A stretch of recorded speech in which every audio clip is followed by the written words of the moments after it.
If you're seeing a GoDaddy error 403, don't worry. In most cases, it's a simple access issue that can be fixed in just a few minutes. In this video, I'll walk you through the quickest ways to troubleshoot the problem step by step so you can get your site loading again. If this tutorial helps, make sure to hit like and subscribe for more easy tech fixes. Let's jump in. First, try refreshing the page. A 403 error can sometimes happen because the request didn't load correctly the first time, so a simple refresh may be enough to fix it. If the page still won't open, the next thing to check is the URL. Make sure you type the correct address and that you're not trying to access the wrong folder, file, or page on your GoDaddy site.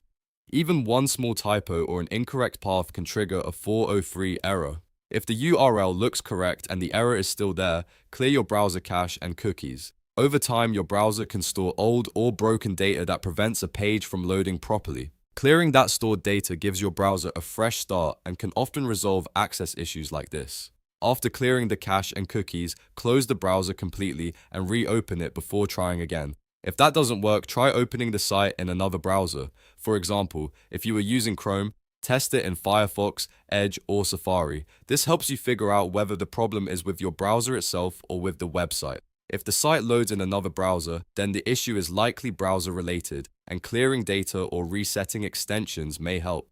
If the error still appears after all of that, the issue may be on the site configuration side, such as permissions, file access, or hosting settings inside GoDaddy. In that case, double-check your site setup and any recent changes you made. But for most users, the first 4 steps, refresh the page, verify the correct URL, clear cache and cookies, and try another browser, solve the problem quickly. So to recap, the fastest way to fix GoDaddy error 403 is to refresh the page, confirm the URL is correct, clear your browser cache and cookies, and test the site in a different browser.